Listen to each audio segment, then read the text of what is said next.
दिल्ली विश्वविद्यालय common seat allocation system के तहत दूसरे सीट अलॉटमेंट रिजल्ट की घोषणा करेगा। DUCAS सीट अलॉटमेंट रिजल्ट की घोषणा के बाद छात्रों को 27 अगस्त तक सीट स्वीकार करनी होगी। नेशनल टेस्टिंग एजेंसी ने इस साल CUET UG के लिए नॉर्मलाइज्ड स्कोर की जगह रॉ स्कोर जारी किया है। प्रोग्राम और कॉलेज कॉम्बिनेशन के लिए समान मेरिट स्कोर वाले उम्मीदवारों के बीच टाई को हल करने के लिए दिल्ली विश्वविद्यालय इस क्रम में टाई ब्रेकिंग पॉलिसी लागू करेगा। अधिकारियों ने बताया कि RG कर मेडिकल कॉलेज की प्रशिक्षु डॉक्टर के कथित बलात्कार और हत्या के मुख्य आरोपी संजय रॉय पर कोलकाता की प्रेसिडेंसी जेल में झूठ पकड़ने का प्रशिक्षण चल रहा है, जहां वह बंद है। दिन में कोलकाता में CBI कार्यालय में 2 और व्यक्तियों का परीक्षण किया जाएगा। महाराष्ट्र के जलगांव में लखपति दीदी सम्मेलन को संबोधित करते हुए प्रधानमंत्री ने कहा, माताओं, बहनों और बेटियों की ताकत बढ़ाने के साथ साथ उनकी सुरक्षा भी देश की प्राथमिकता है। मैंने लाल किले से बार बार इस मुद्दे को उठाया है। देश का कोई भी राज्य हो, मैं अपनी बहनों और बेटियों का दर्द और गुस्सा समझता हूँ। ANI ने PM मोदी के हवाले से कहा, मैं एक बार फिर देश के हर राजनीतिक दल, हर राज्य सरकार से कहूँगा कि महिलाओं के खिलाफ अपराध एक अक्षम्य पाप है। जो भी दोषी है उसे बख्शा नहीं जाना चाहिए। किसी भी रूप में उनकी मदद करने वालों को नहीं बख्शा जाना चाहिए, चाहे वह अस्पताल हो, स्कूल हो, सरकार हो या पुलिस व्यवस्था हो। जिस भी स्तर पर लापरवाही हुई है, सभी को जवाबदेह ठहराया जाना चाहिए। संदेश ऊपर से नीचे तक बहुत स्पष्ट रूप से जाना चाहिए, यह पाप अक्षम्य है। मोदी ने कहा कि सरकारें आती जाती रहेंगी, लेकिन महिलाओं के जीवन और सम्मान की रक्षा करना हम सभी की एक बड़ी जिम्मेदारी है। समाज और सरकार दोनों के तौर पर प्रधानमंत्री की यह टिप्पणी कोलकाता के RG कर मेडिकल कॉलेज में 31 वर्षीय पोस्ट ग्रेजुएट ट्रेनी डॉक्टर के साथ हुए क्रूर बलात्कार और हत्या के खिलाफ चल रहे देशव्यापी विरोध प्रदर्शनों के बीच आई है। 9 अगस्त की सुबह अस्पताल के चेस्ट डिपार्टमेंट के सीनियर हॉल के अंदर डॉक्टर का शव गंभीर चोटों के निशान के साथ मिला था। कलकत्ता उच्च न्यायालय के आदेश पर केंद्रीय जांच ब्यूरो मामले की जांच कर रही है। मुख्य आरोपी संजय रॉय सितंबर तक न्यायिक हिरासत में है। नेशनल कॉन्फ्रेंस पार्टी के उपाध्यक्ष उमर अब्दुल्ला ने आगामी जम्मू और कश्मीर विधानसभा चुनावों के लिए अपनी पार्टी के घोषणापत्र के केवल एक पैराग्राफ पर ध्यान केंद्रित करने के लिए केंद्रीय गृह मंत्री अमित शाह की आलोचना की। जम्मू कश्मीर के पूर्व मुख्यमंत्री ने यह भी कहा कि शाह के बयान ने सुनिश्चित किया कि लोग NC के घोषणापत्र को पढ़ें। अब्दुल्ला ने कहा, मैं केंद्रीय गृह मंत्री को हमारे चुनाव घोषणापत्र का उल्लेख करने के लिए धन्यवाद देता हूं। उन्होंने सभी को इसे पढ़ने के लिए मजबूर किया है। दुखद बात यह है कि उन्होंने केवल एक पैराग्राफ पर ध्यान केंद्रित किया। NC के साथ गठबंधन के लिए कांग्रेस पर हमला करते हुए शाह ने सवाल किया कि क्या पार्टी और राहुल गांधी ने NC के जम्मू और कश्मीर के लिए एक अलग झंडे के वादे का समर्थन किया है। उन्होंने यह भी पूछा कि क्या कांग्रेस अनुच्छेद 370 और 35A के माध्यम से जम्मू और कश्मीर के लिए विशेष दर्जा बहाल करने के NC के फैसले का समर्थन करती है। विधानसभा चुनावों के लिए नेशनल कॉन्फ्रेंस कांग्रेस गठबंधन पर अनिश्चितता के मद्देनजर जम्मू और कश्मीर के कांग्रेस नेताओं ने आज पार्टी की चुनाव स्क्रीनिंग कमेटी को जम्मू कश्मीर के सभी 90 विधानसभा क्षेत्रों के उम्मीदवारों की सूची सौंपी। अखिल भारतीय कांग्रेस कमेटी की चुनाव स्क्रीनिंग कमेटी की बैठक आज स्थानीय कांग्रेस पार्टी के नेताओं के साथ यहां एक होटल में हुई, जहां चुनाव की तैयारियों पर चर्चा हुई।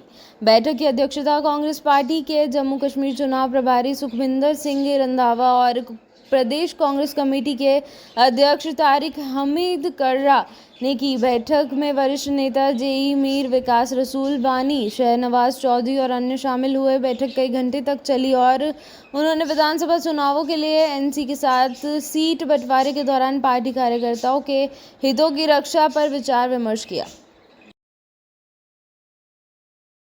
जन सुराज के प्रमुख प्रशांत किशोर ने राष्ट्रीय जनता दल के नेता तेजस्वी यादव के इस दावे की हवा निकाल दी है कि बिहार में डबल इंजन सरकार होने के बावजूद विकास के प्रमुख संकेतकों में पिछड़ा हुआ है। यादव ने कल आरोप लगाया था कि भाजपा केवल सत्ता की भूखी है और जनता की चिंताओं की उपेक्षा करती है। बिहार विधानसभा में विपक्ष के नेता यादव ने कहा, बिहार बेरोजगारी, गरीबी, महंगाई और भ्रष्टाचार में नंबर 1 है। अपराध में भी बिहार नंबर 1 है। केंद्र और राज्य में सरकार होने के बावजूद कुछ भी ठीक नहीं हुआ।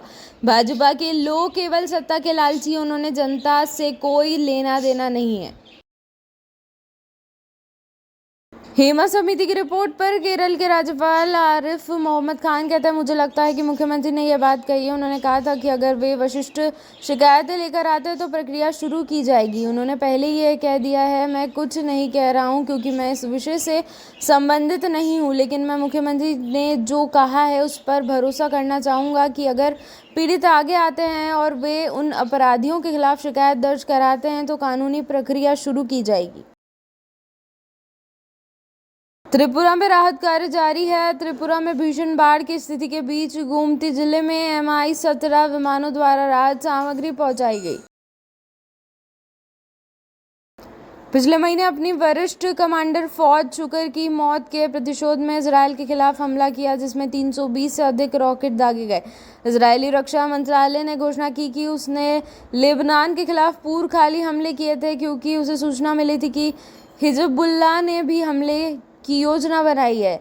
लेबनानी आतंकवादी समूह ने पिछले महीने बेरूत में अपनी वरिष्ठ नेता की हत्या के बाद इजरायल के खिलाफ कार्रवाई की चेतावनी दी थी। हिजबुल्लाह ने दावा किया कि उन्होंने इजरायल पर अपने हमले के लिए बड़ी संख्या में ड्रोन का इस्तेमाल किया, जिसमें 11 लक्षित इजरायली ठिकाने पर फैले 320 से अधिक कत्यूशा रॉकेट शामिल थे। हिजबुल्लाह और IDF के बीच तनाव अब तक में उच्चतम स्तर पर है, क्योंकि वार्ताकार इजरायली और फिलिस्तीनी कैदियों के आदान प्रदान के माध्यम से क्षेत्र में शांति स्थापित करने की कोशिश कर रहे हैं।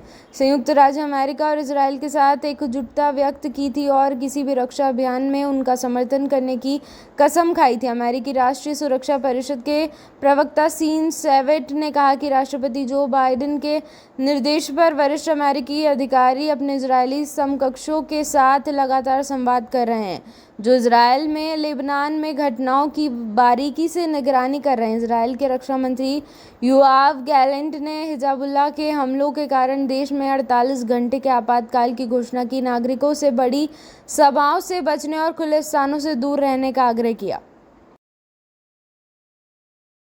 मैंने मिस इंडिया की सूची देखी थी कि क्या इसमें कोई दलित या आदिवासी महिला होगी, लेकिन इसमें दलित, आदिवासी या OBC की कोई महिला नहीं थी। कांग्रेस नेता और लोकसभा में विपक्ष के नेता राहुल गांधी ने कहा। लोकसभा में विपक्ष के नेता राहुल गांधी ने देश भर में जाति जनगणना के लिए अपने आह्वान को दोहराया और मिस इंडिया प्रतियोगिता सूची में दलित, आदिवासी या अन्य पिछड़ा वर्ग समुदाय की महिलाओं के प्रतिनिधित्व की कमी की ओर इशारा किया।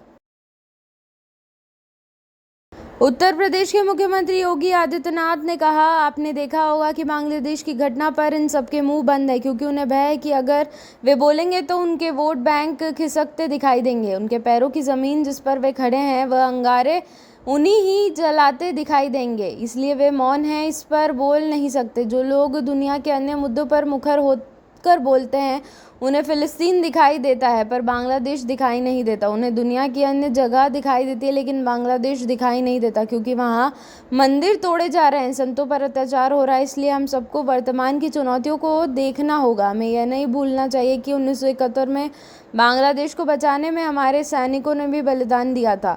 यह देश रहना चाहिए, सनातन धर्म हर हाल में रहना चाहिए, हमारी विरासत का संरक्षण होना चाहिए। उत्तर प्रदेश के मुख्यमंत्री योगी आदित्यनाथ ने मथुरा में बांके बिहारी मंदिर में पूजा अर्चना की। केंद्रीय मंत्री शिवराज सिंह चौहान ने भोपाल रेत घाट में जनता से की बातचीत, पी चाय और खाया पान। NDRF की टीम ने वलसाड़ के खंजनपालिया इलाके में औरंगा नदी में फंसे एक व्यक्ति को बचाया।